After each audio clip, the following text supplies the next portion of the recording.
It was just another Thursday night. I was coming home late from a work event, exhausted and eager to crawl into bed.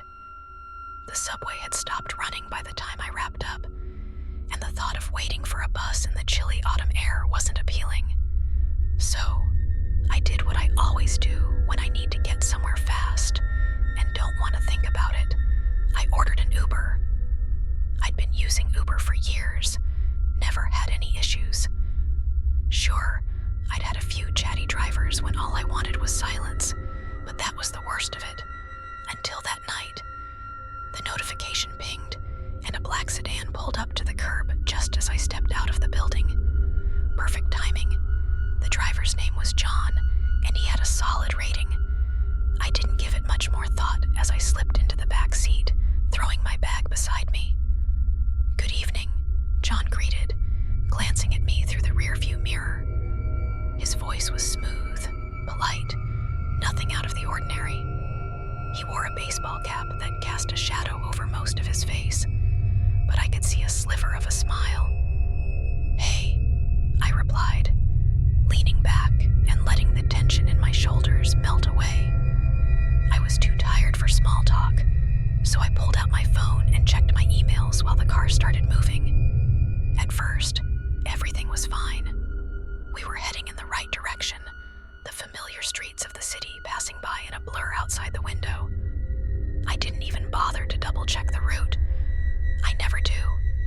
That's the point of Uber, right? Just hop in, and they'll take you where you need to go. But about 10 minutes in, something felt off. I glanced up and realized we were no longer on the usual route I took home. The street signs were unfamiliar, and the further we drove, the fewer streetlights there seemed to be.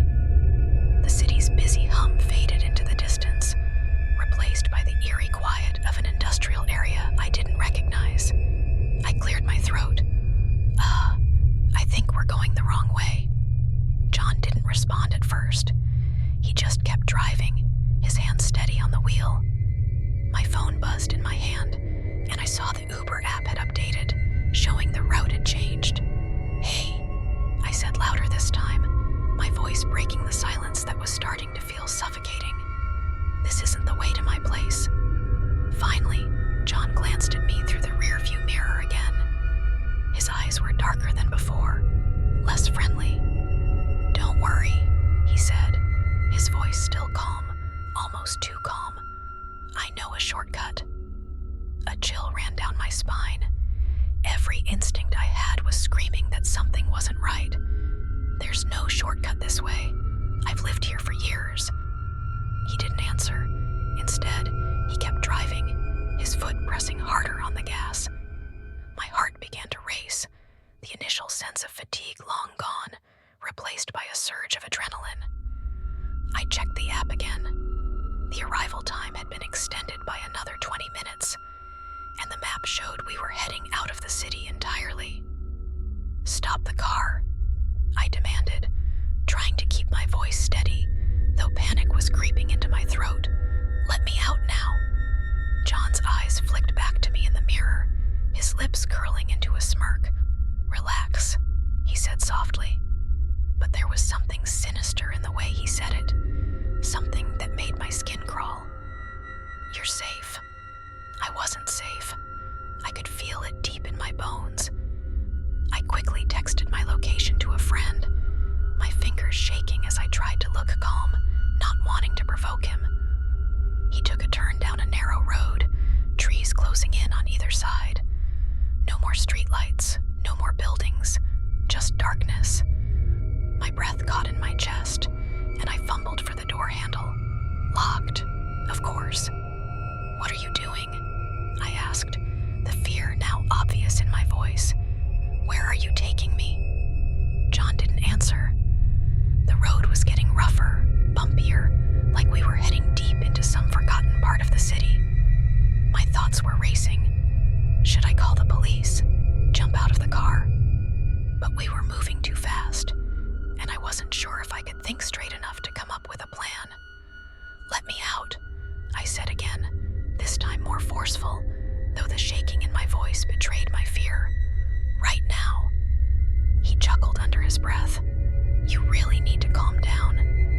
I couldn't calm down. My heart was pounding so hard in my chest I thought it might explode. The trees outside seemed to close in tighter, the road now a narrow dirt path.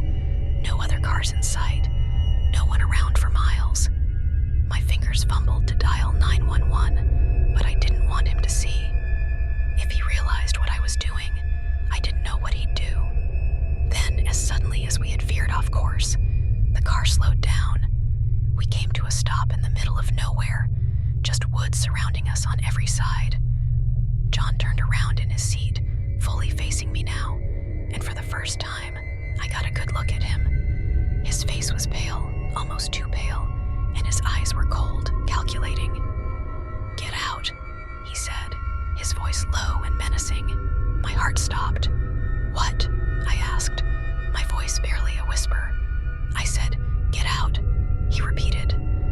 The smirk was gone, replaced with something much darker. His eyes locked on mine, daring me to refuse. I didn't move. My body felt frozen, every muscle tense, every nerve on high alert. "I'm not getting out," I managed to say, my voice trembling. "Take me home. Now."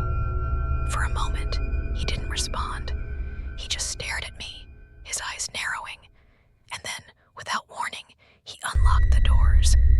My hand flew to the handle, and I yanked it open, nearly falling out of the car in my rush to escape.